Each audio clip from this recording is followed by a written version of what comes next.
Good evening, Frank, or good afternoon to you. Hey, good to see you, Rabbi. I'm already, I went ahead and got us live on YouTube here. I was trying to get ahead of the game a little bit. Great. Okay, let's get started. Welcome back, everyone. Good to see you, Rabbi. Let's see. Get you as co-host here. Yes, there we go. Give us some privacy. Yes, so I hope everyone viewing this is well and in a safe place. If you've had floods, wintry situation, tornadoes, it's that time of year, I guess, in this part of the earth, this part of the in the northern hemisphere. So stay Yep. safe. God bless you all, and may Hashem protect you all. Amen. Thank you. We've had all the above here in Tennessee But how is the weather and become milder? surrounding areas. Yeah, it's cold today. We've got a couple inches of snow. Kids are home from school because of the snow, and roads were pretty slick and so, but it's time of year for it. So All right, stay safe unless you have to go out. Don't go out. mhm. Figure out what you can do at home on the computers or on the over the phone. We all have our responsibilities and assignments that contributions that we have to make, and we have to stay safe to appreciate and to utilize the gifts that God the Creator has given us. All right, so let's get started. Frank, you are our placekeeper. Where are we in the book? Remind me, chapter 5. Did we finish chapter 5? No, sir, we're chapter 5 out of number 16. And if you have the book, that is on page 61.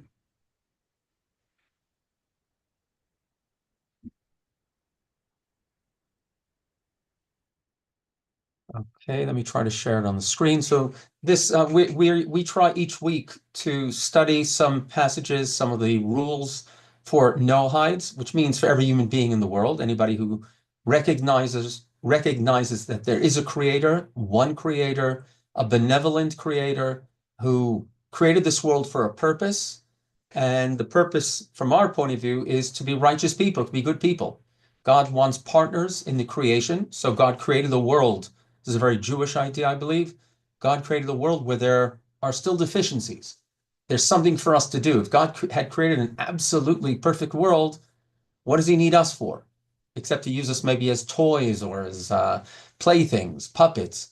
But God, in God's wisdom, realized or had to create a world where there's something left for us to do, human beings, every human being in the world. That means we have an obligation, a responsibility, and a mission to do God's work in this world by making it a better place for human beings to live. So Rabbi Cherki, our leader here at the Noahide World Center in Jerusalem, took the 7 Noahide laws and expanded on them in this book, the Brit Shalom, the covenant of peace. Because hopefully, if we could get all human beings, or even more, a majority of human beings to accept these rules, the world, our societies, wherever we live, would be a better place. This chapter, chapter 5, deals with the sanctity of life or the value that God places on the gift of life, which means that therefore we are not allowed to take another human being's life for no justified reason. Last week we discussed what might be considered justifiable, and it's only to to protect a human life where someone might be in jeopardy unless you kill the criminal or the terrorist or the enemy soldier. That's the only reason that a person would be allowed to take another person's life, because you're saving someone else's life, whether your own, somebody you know, somebody you don't know. Other than that, almost without exception, we're not allowed to take another person's life. So let's continue now. Let me try to share it on the screen.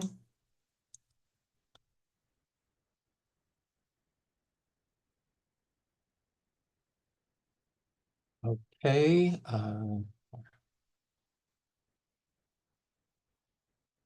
Now I've lost it. I turn it off for a second again and turn it back on.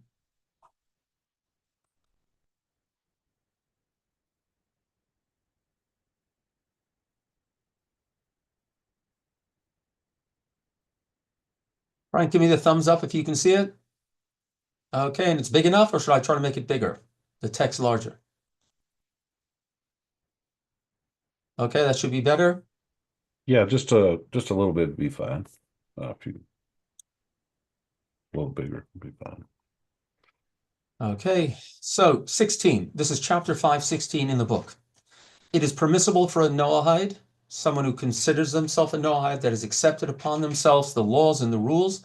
It is permissible for a Noahide to engage in idolatry or illicit sexual relations if he is forced to do so. Last week, you could look at 15, for instance. There are many commandments. The Israelites, the descendants of Jacob, Isaac, and Abraham, and their wives, of course, we were commanded, we believe, at Sinai, what eventually became known as the 613 commandments, or mitzvahs, or mitzvot, that a Jew is either 365 of them are laws prohibiting us from violating God's law. For instance, murder, that would be a violation. Eating pork for an Israelite, that would be, or a Jew, as we call it ourselves, or generally referred to these days. That's a prohibition. That would be one of the 365. That leaves, out of the 613, 200 and, oh, my mind's gone a bit. I had a long day. 258 positive commandments, things that we are told we are supposed to do. Some of them are ritual or ritualistic. For instance, blowing the shofar, the ram's horn on Rosh Hashanah. I'm trying to think of things that you might know about. Ritualistic ones. We put on these black boxes each morning on our heads and our arms when we say our morning prayers. Things like that. So those are ritualistic. Some of the positive commandments are giving charity, whether charity or acts of kindness for human beings. Those are things that are positive commandments. So what happens if a Jew is threatened? Either you eat pork, or you bow down to the idol, or the whatever is the crucifix, or we're going to kill you. So there's the distinction. The general rule is anytime your life is threatened, you violate that law of the Torah. Almost without exception, there are certain circumstances.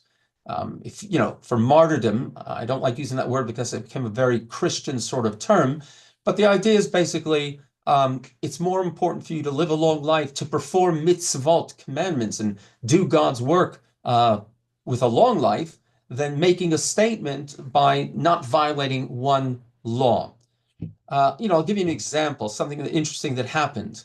Again, it's not historically, we're not sure exactly when it happened, but a famous Jewish historian, Josephus, lived in the times of the wars of the Jews against the Romans during the Great Revolt.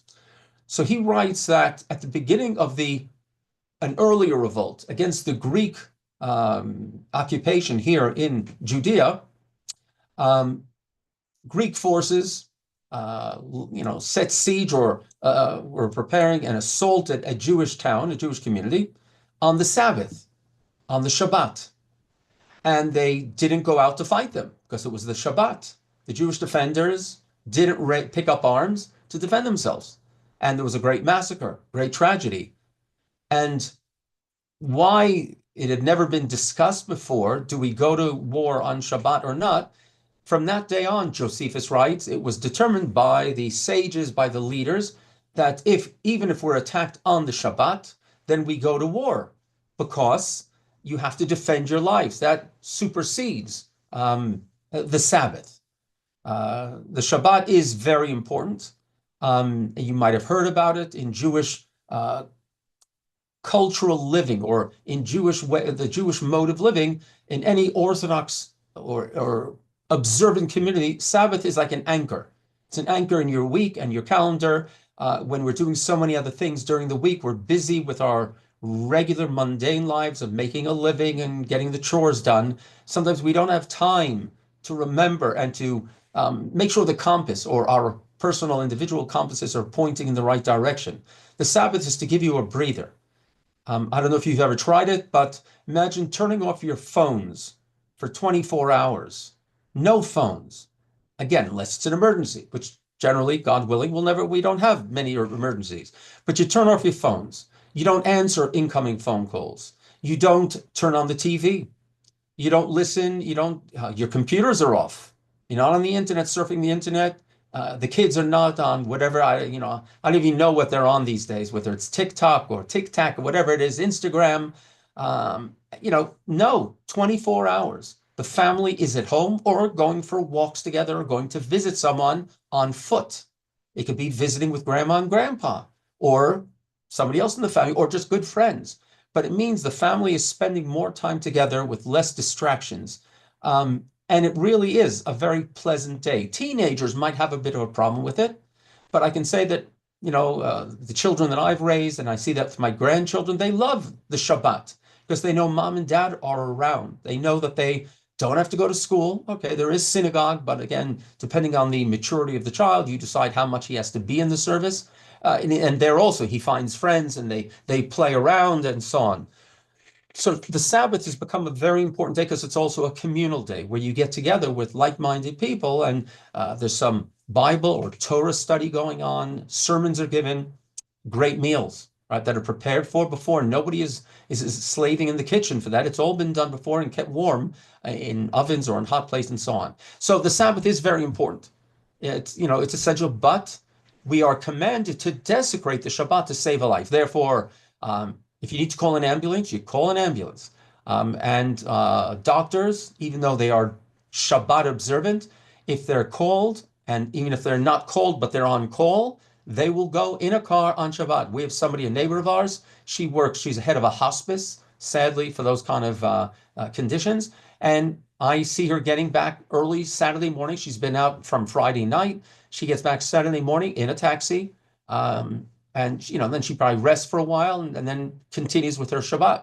So there are, however, 3 laws that a Jew is commanded, no matter what, you do not violate those laws. One of them is murder, to commit murder to save your own life. Can't do that.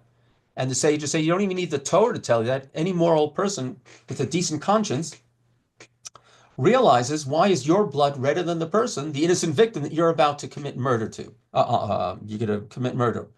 Another one would be incest, possibly even rape. If you're being threatened, either you do this deed, you violate this woman or this illicit behavior, or we'll kill you. You say, I'm going to lay down my life. I can't do that. It's so immoral. It's so destructive to society. And the third one is, did I mention the third one? Well, it's murder and idolatry. And then there's a question whether it's a meaningless act. That, you might be considered it's a meaningless act. I don't know whether making a cross on your chest or on somebody on your forehead. I don't know, but let's say in the general rule is you do not commit an act of idolatry, even to save your life. That is something that is forbidden. How much of it was really observed when Jewish communities, definitely in medieval times, were threatened with death by the church, or possibly other religions? They were threatened with death unless they converted. There were individuals and probably some communities that felt it's more important to save the lives so that when we can get away from it, we will continue God's way, the way we find in the Torah. We know that in Spain, there were crypto Jews that in order to remain in Spain, or they were after the expulsion, 1492, from the Iberian Peninsula, and cruelly, because they weren't left with many destinations that were open to them. But that we know that there were some Jews that stayed on and secretly observed as much as they could in their crypts, in their basements, in their cellars. Sometimes they were caught and tortured by the pious, in brackets, in inverted commas, by the pious leaders of the Catholic Church in that area. When they were caught, they were sometimes tortured or put to death. And even today, there are people in Spain and in Portugal that have traditions, family traditions, that they are descendants of crypto Jews. Some of them look to find the way back to becoming proper Jews, rejecting the church and coming back to Judaism. Others are proud of their heritage, maybe, but aren't going to change their ways. So after having said that, as I said, there are 613, except for 3, you don't sacrifice your life. You do whatever you have to do. For instance, I've mentioned this, I think, a few years ago in one of these classes. One of my, first of all, when I was serving in the Israeli army, Shabbat, somebody has to be on the border patrolling. We have to be on alert.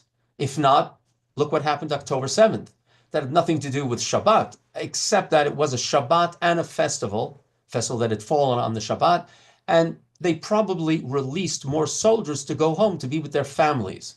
Israel's a small country, our borders are very close to our homes, so therefore they tried to let soldiers, and it's a family-orientated country, so they tried to release as many soldiers for furloughs to go home from, let's say, from Friday till early Sunday morning. So it's possible they released more soldiers to go home, and therefore they were undermanned there. They were definitely undermanned.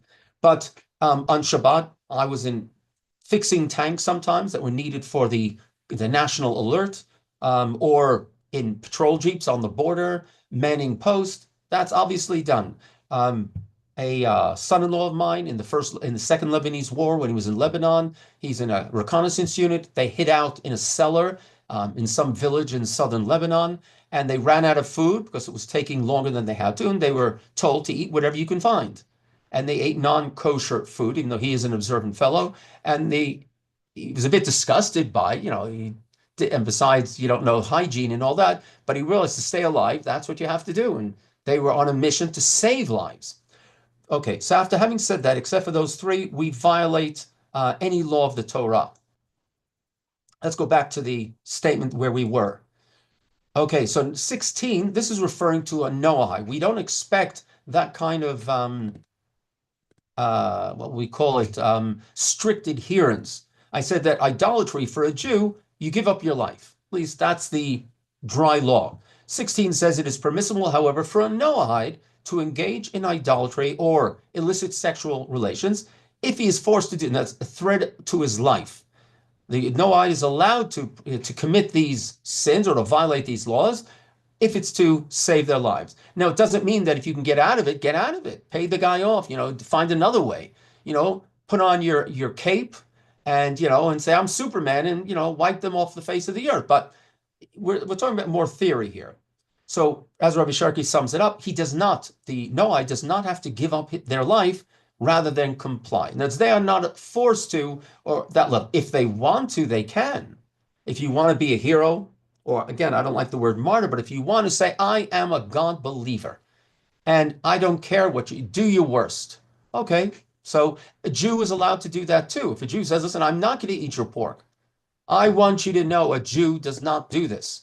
And I'm not afraid of you, or I'm afraid, but I serve God Almighty. And, I'm not willing, and I'm going to lay down my life. The rabbis allow that, though they say better really to extend your life to do more mitzvot, so you can serve God during a lengthy life.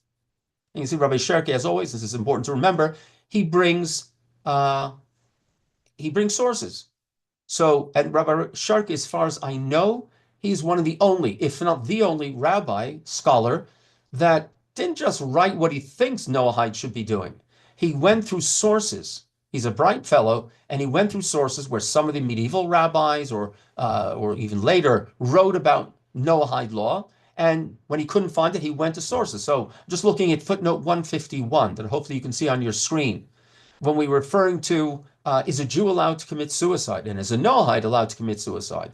So in general, we know it's something that is generally forbidden. It shouldn't be seen as a solution. It's very sad when it does happen. There's more of a threat that God will punish you because you've taken the life. But we know that there were cases when even righteous people, and the rabbis refused to judge these people, I'm saying to be judgmental about them. One of them was King Saul.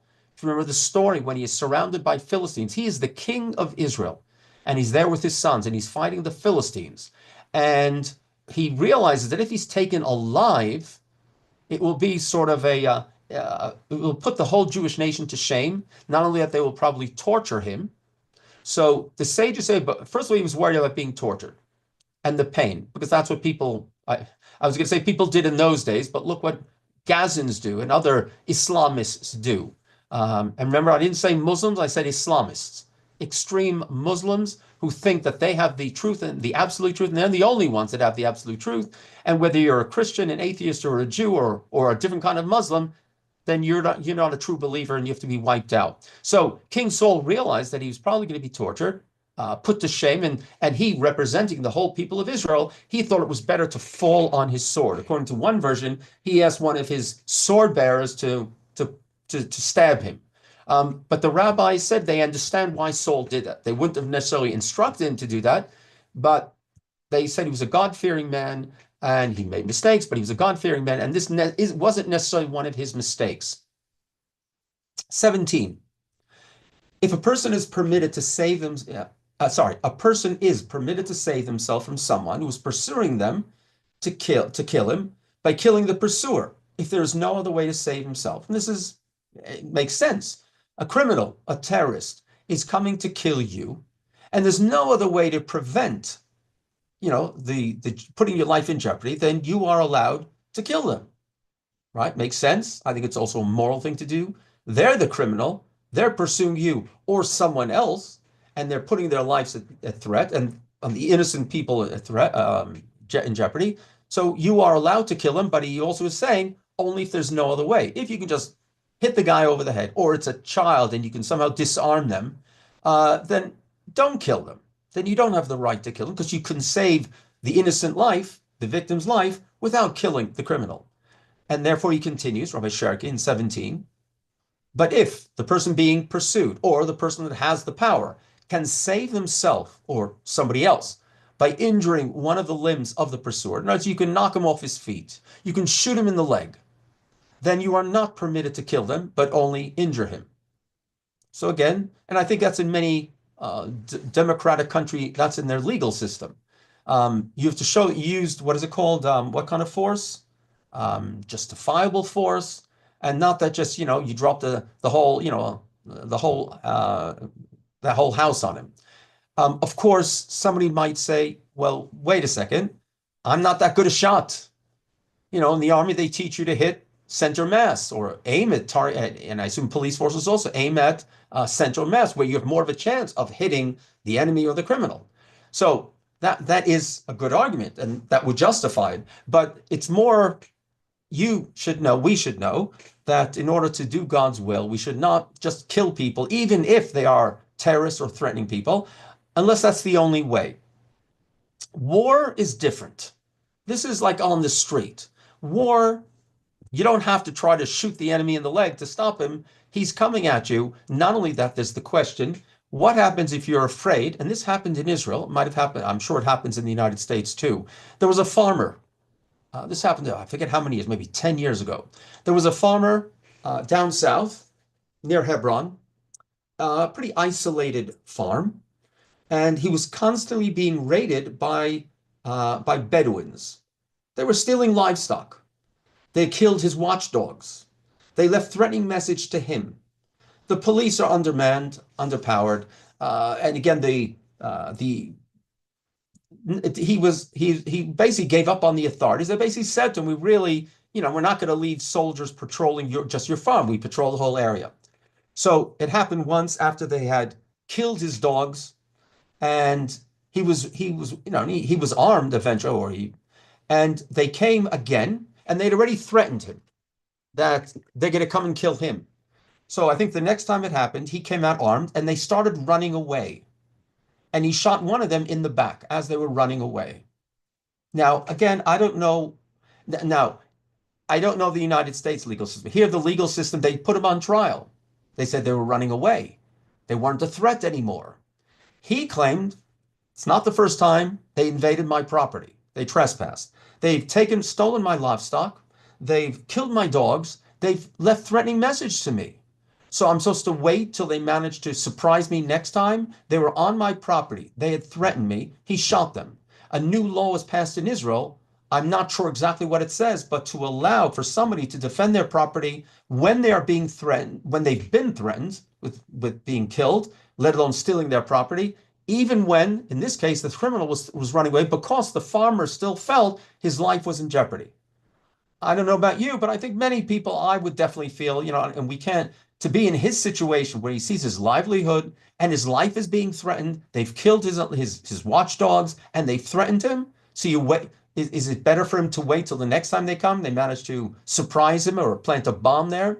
And I think I don't know if he was acquitted or he was pardoned, but a new law was legislated in Israel to allow people, homeowners, to prevent or to protect themselves from, I guess, reoccurring criminals that have threatened their life. I think you can think the same thing if you were being threatened by a gang and threatened, you don't you dare stand up to us, don't you dare call the police. We'll kill you, we'll kill your family. Me personally, the next time they come, if I thought that was the best way, I would rely on the police, I hope, or whatever. But I can definitely see a moral uh, allowance that, hey, you've threatened me, you've come armed, you've killed my livestock. I'm not going to wait till the next time you come and you kill me. I'd rather get rid of the threat right now. It is, I think, it is a moral question, but I think we can definitely understand that it's not, there's a gray area there too. But so therefore, I'm going back to the screen. If there's no other way but to kill, then you are allowed to kill the criminal. If there is another way, let's say it's just a one-time situation and the person will be taken into custody and put in prison, put on trial in prison, so then you should try not to kill them. 18, a passerby. Now, it doesn't have to be I'm protecting my own property or my own life. A passerby who sees someone pursuing someone else in order to kill them, or pardon me, rape them, or something like that. But you know what? And also to beat them to break their bones, whatever, to do serious bodily harm.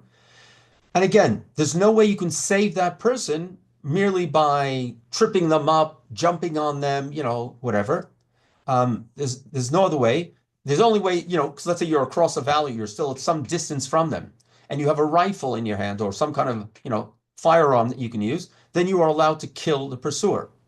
There was a case, was it about a year ago? I think he was acquitted about 2 months ago.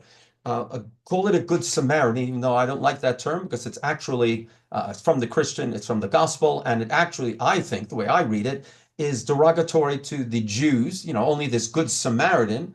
And a good Samaritan means of the Samaritan people who they have a replacement doctrine. They believe they replace the Jews, or they are the true Jews. But anyway, there was a fellow, I think, on the subway in New York. And this is after many knifings on the subway in New York over the past since COVID, knifings. The police walk around in, I don't want to say gangs, they're not gangs, but in groups because they're afraid of getting knifed, beaten up, or whatever. It's just gotten so violent on some of the lines there in New York City. And there was a big fellow who was threatening people on the train. Train's going. And this former Marine, I think he was an ex-Marine, he eventually got the guy into some kind of stranglehold, and he held him down, hopefully, I guess, waiting either other people to help him or to come into a station and the police will be alerted and they'll come and help him. Meanwhile, he choked the guy to death, or the guy might have had a precondition, a medical condition. And then the prosecutor, the New York City, or whatever it is, prosecutor, the Manhattan prosecutor, who I think is progressive, decided to put this guy on trial. This guy's a hero, I think. I think most of us have. And then I think his whole case fell apart. This ex-Marine, the attorney, the prosecutor, his whole, as far as I understand, I didn't follow too closely. The whole case fell apart when they called people that were on the car, that were in that car. What were they feeling at that moment? Did they feel threatened? And I think nearly all of them, some of them actually retracted their statements that they had made to the prosecutors. They were under pressure for whatever reason.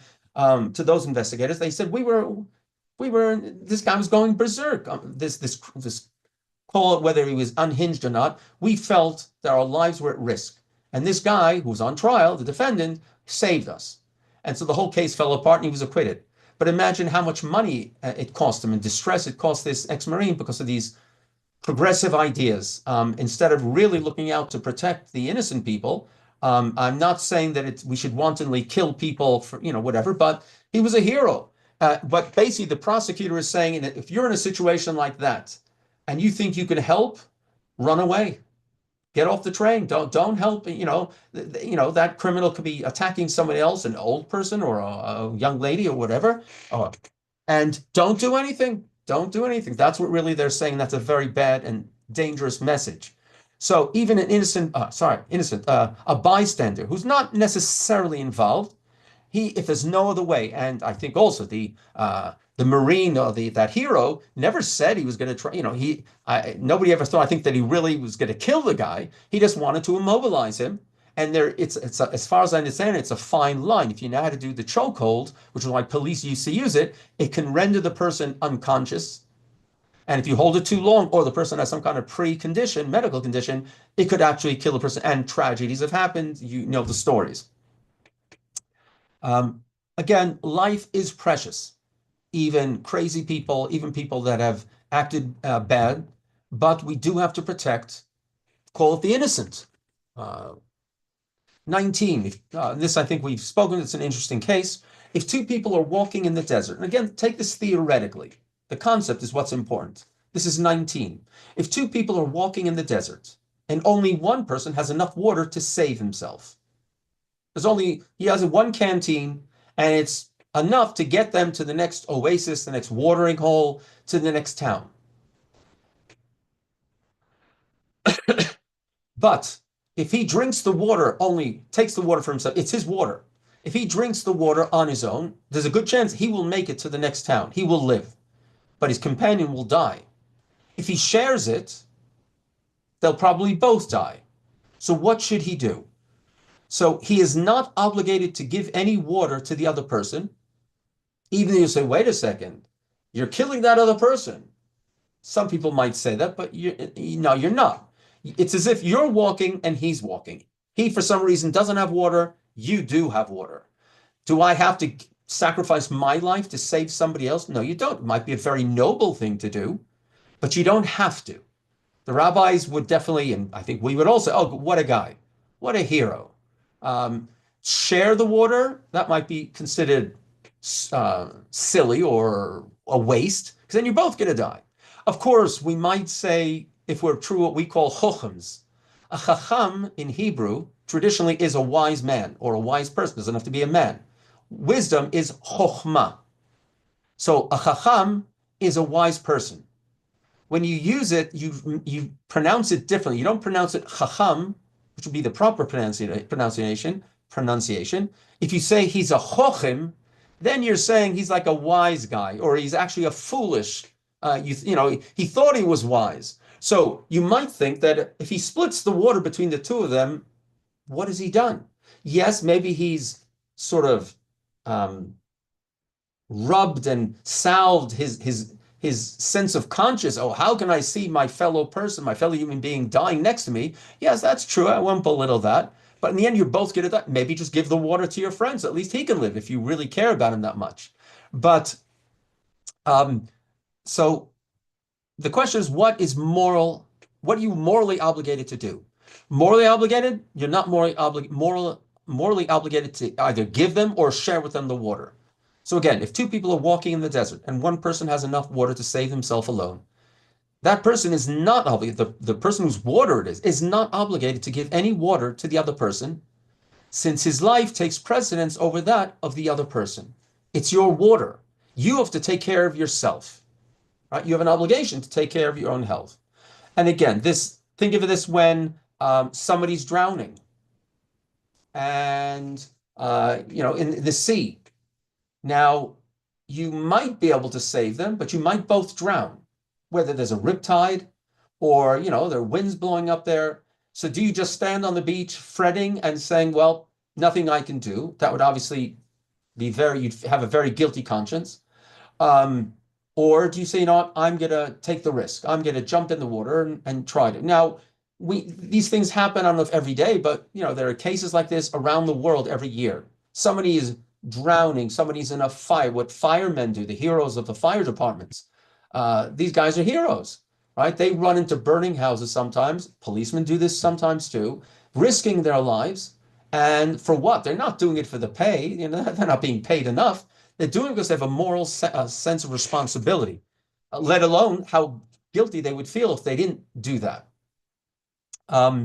So morally, you're not obligated to do it, but we understand that human beings, we have a sense that if we're good people and we're not too frightened, that we should even possibly risk our lives to save other people. But obviously, the best thing is call the police, call the fire department, get some people, make a human chain to try to get into the water and, throw them a line. We're not foolish. We're not supposed to be chochens. Don't be stupid. But, what do you do in a situation like that?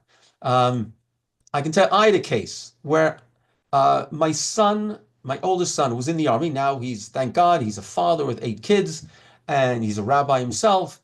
And during one of his breaks in the army, we were living on the coast at that time in a coastal town. I was serving as a rabbi there in Caesarea, which is on the coast, and had a kayak at home. And he wanted to go and try the kayak in the sea. And I said to him, so I drove him to the sea, to the beach. And I said, the waves look a bit rough. And I said, are you sure you want to go in? And he said, listen, Dad, you tie the kayak to your foot, your ankle. And at the worst, if I get turned over, I'll grab onto the kayak. He didn't manage to get out too far, and he was flipped over, and the kayak got away from him. And now and lucky I didn't go anywhere yet. And I'm standing there watching, okay, now what happens? So he knows how to swim. So I figure he'll try to swim in. But again, there's the undercurrent. He was trying to swim in, but he was then, he was like sort of swimming at place. And he wasn't that far out. And okay, so I'm watching and saying, okay, what am I supposed to do? So I thought, do I go try to swim to him? He's probably a stronger swimmer than I am. So what do I do? Do I wait for the kayak to come in and maybe I'll try to paddle out there to catch him? Meanwhile, some bystanders were there, and I said, can you call the police? Maybe they have somebody that can come quickly. There's a police launch in the area. Of course, I also started praying. Now, there was no way I was going to let myself drown and me stand on the beach, right? I was ready to take off my clothing to jump into the water. Thank God. He persevered. Hashem answered our calls. And he was on his tippy toes. He found some like little sandbank, and he pushed off, and he managed to get over that spot where there must have been like, I guess, a trough. I guess it might have been that was causing that undercurrent. Either way, he came in, and he finally, I went into the water to pull him those last few yards, and he was, I didn't have to pump his stomach, but he was coughing up water. And I think I did take him to the hospital and just to have him checked, his lungs checked, I don't know, whatever. But first of all, taught a lesson. The sea is a dangerous place. And definitely from that day, I bought life preservers, life vests, I know anytime we go into the water, I have life vests and tell the kids, you got to put on life vests, whatever. Even if we're in an easy stream, God forbid. Thank Hashem that he was saved, and he went on to gives us, and he's a great guy. But that's sort of a situation we might find ourselves in. Nobody knows what you're really going to do in that situation. So you don't have to risk your life. I can tell you also that son, I've mentioned that in Israel, there's an organization, there might be charities like that in the United States where people donate kidneys to anonymously to strangers. Of course, you can donate it sometimes to somebody you know, but there's an organization that tries to matchmake between people that are waiting on the donor list. And there are people, of course, if you're healthy, you only need one kidney. And our son, he decided a few years ago when he heard about this organization, he decided he's going to donate one of his kidneys. He had the checkup, and he donated one of his kidneys to a totally anonymous person. He didn't meet the person afterwards, but whether that, I think he's just that kind of guy. He takes more after his mother than me. But because I said to him, you're a young, but then he was married when he donated his kidney. I said, you're a young father. You were wounded in battle. He said, yeah, but Dad, later on, they won't take the kidney from me because I'll be older. So he did. And so was it based on that experience that he had in the water? I don't think so. But who knows how these things experience. But again, it's another example. Do I have to give something that I have that might risk my life?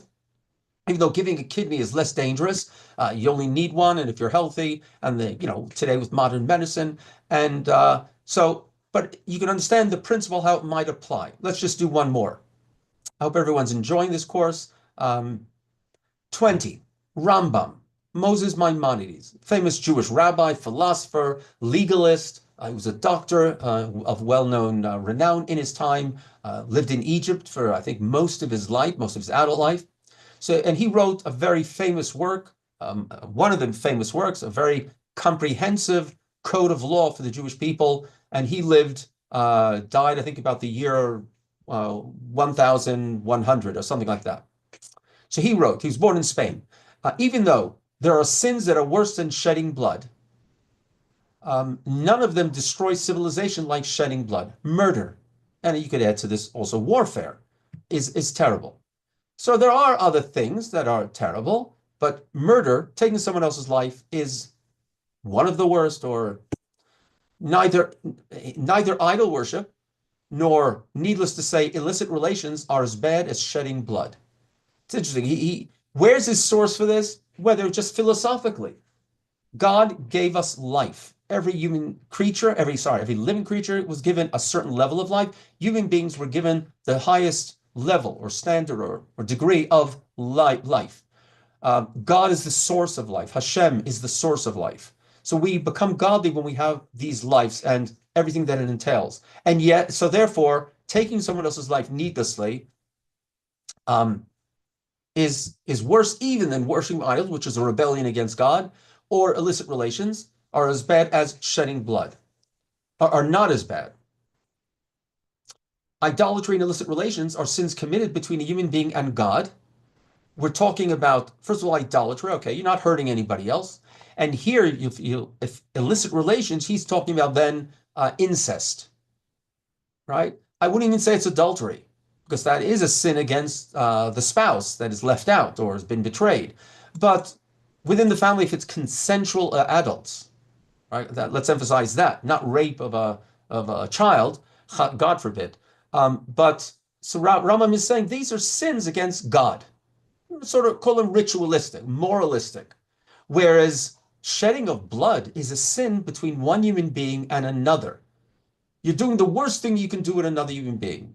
Okay, you could say torture is. I would say rape, violent rape is terrible and might be even worse than death, because it can torture the person for the rest of their lives. But in general, and Rambam might be also referring to a different attitude in those times, which then possibly rape was not considered as horrific as it is today and should be considered horrific today. But either way, shedding blood is between one human being and another. And anyone who committed this sin is completely wicked, and there's no way back. What are you going to do? How can you rectify that? And no divine commandment or good deed he fulfilled. You'd say, well, he was such a good person, but he lost it at one point and he murdered someone. But Rambam is saying, no matter what you've done, how many good deeds you've done, you can't make up for this sin or save them from strict judgment, even if it's heavenly judgment. If you're familiar with the story, it always affected me.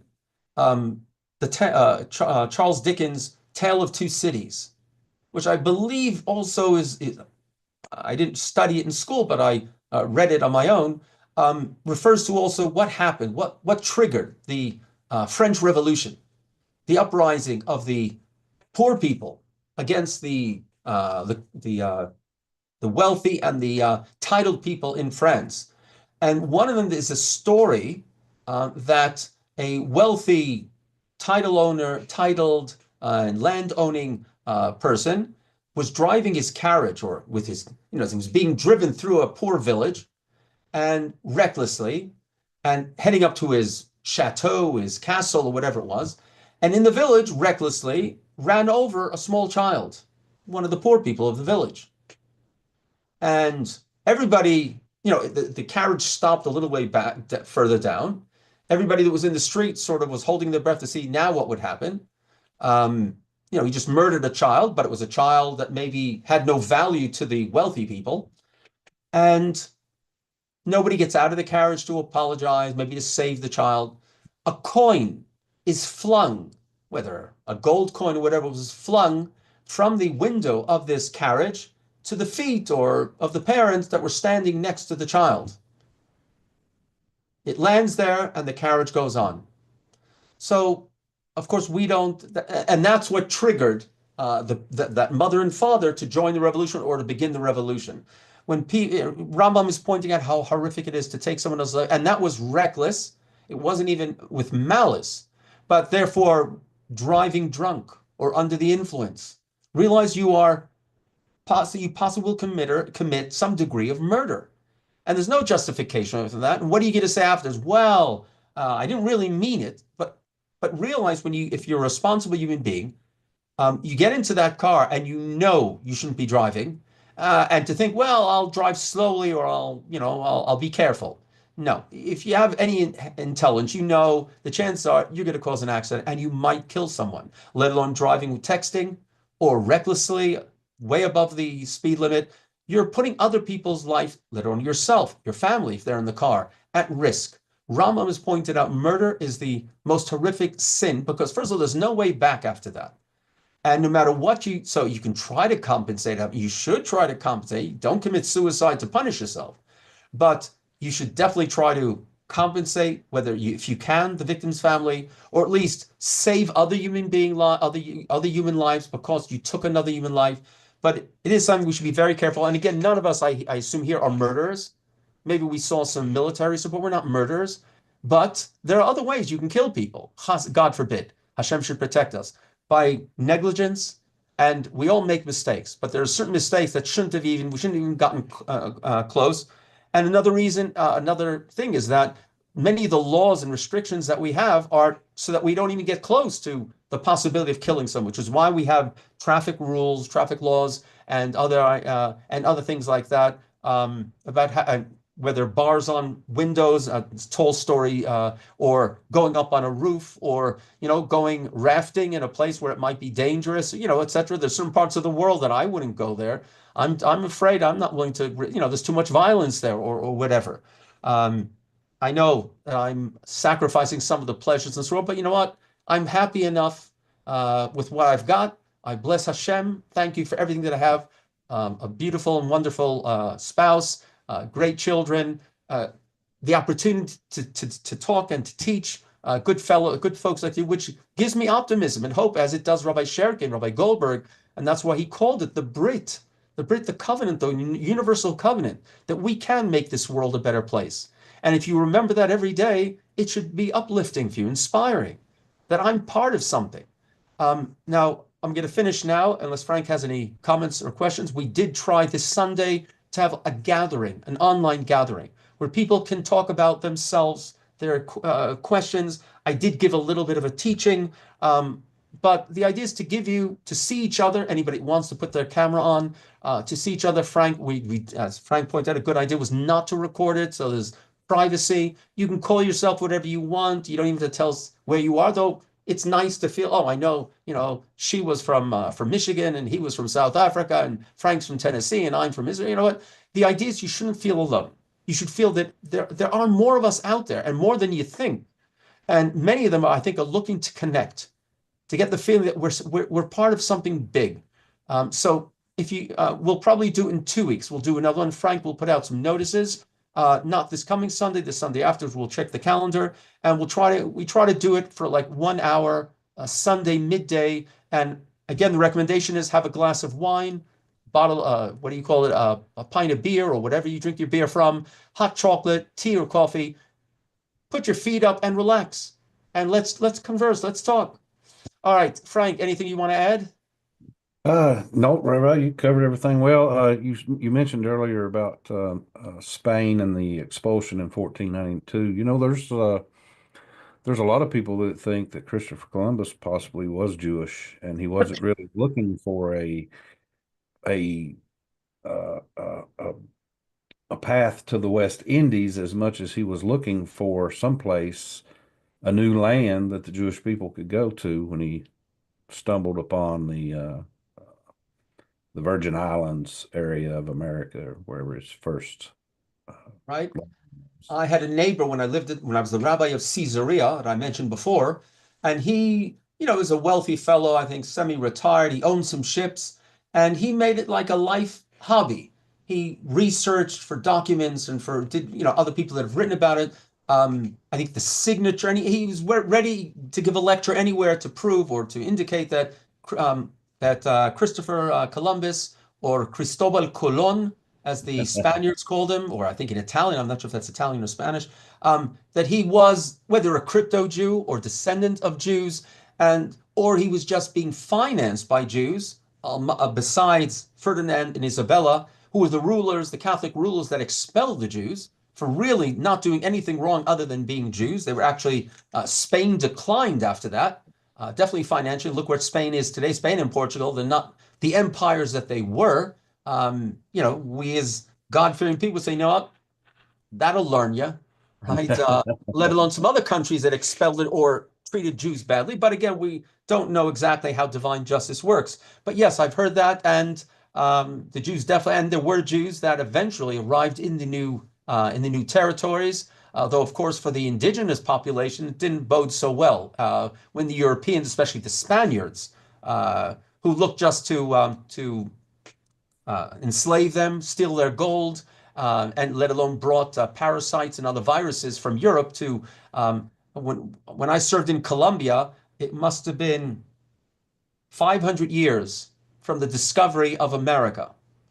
It possibly happened in certain parts of the United States too, and the descendants of the indigenous tribes who are now civilized, with no derogatory, what they were beforehand, but they protested. They said, discovered, we were here beforehand. Not only that, he brought, whether him personally or afterwards, they brought destruction and murder. And if you want a true genocide down there, so why are we celebrating this man? I know it's wokeism, but I can understand the people that suffered. I can definitely understand, if, and again, the parallel would be if somebody decided, Hitler was a great leader. He brought German pride back after their defeat, which they deserved in World War I, as in World War II. And there was somewhere there was a statue as a Jew. I'd feel very offended. So I can understand whether it's Black Americans or African Americans, whatever they call themselves, that if they see somebody who, I'm not talking about Robert E. Lee, right? Because again, that's the way people were. And and Thomas Jefferson, George Washington, they all had slaves. The black slaves were treated horribly. I don't know how to address it. I don't know, I'm not even talking about compensation and what is it called, affirmative action, but it definitely should be taught, right? That they were not treated, probably we as God-fearing people, it was not the right way. But I can definitely see people would be offended by certain images, and it's something we have to deal with in modern, open, and hopefully a healthy society. So, Sure. but yes, thank you for They bringing that up. do tend to lose sight, though, Rabbi, that it was Africans that enslaved Africans and Africans that sold Africans. Right. So I wouldn't blame it on the Several whites. wars. It's not only on the whites. We didn't start it, so to speak. And besides, slavery is still going on in many Muslim countries and probably in India too. There are probably some forms of enslavement. Listen, it's There's a very, actually there was a study recently done. There's more enslaved people today than any other time in human history. Currently, right yeah, now. right. Listen, some of the immigrants, not even getting into whether they're illegal or not. It's obviously the illegal immigrants that cross the southern border of the United States and then were trafficked by gangs, whatever. And I feel bad for these people. It's not the United States' problem. It's these gangs that need to be dealt with. I feel bad for these people. They should be helped. It doesn't mean they should be allowed to become citizens. That's something else. But we should definitely break up these gangs that are human traffickers, whether of men, women, children. The horrible thing. I would give them the death penalty. Right? I have no mercy, no compassion for any human being, whether male or female, that traffics in other human beings and takes away their freedom. And the Bible also, the Torah also says somebody who slaves another person and sells them, death penalty. Right? It's totally. But that we're getting off of the subject. Maybe we'll talk about it next time. So thank you, Frank, for organizing this. God bless you all. Stay safe and stay healthy. Stay strong. We're on the right path. God bless you all. Shalom Thank you, from Israel. Rabbi. Thank you for your time. Before you go, I wanted to dedicate today's class to Yarden Babayas. He lost his wife, his two sons, Shiri Babayas, and Ariel and Kafir. I think the images of her holding her children, while it's terrible, it's gut-wrenching, heartbreaking.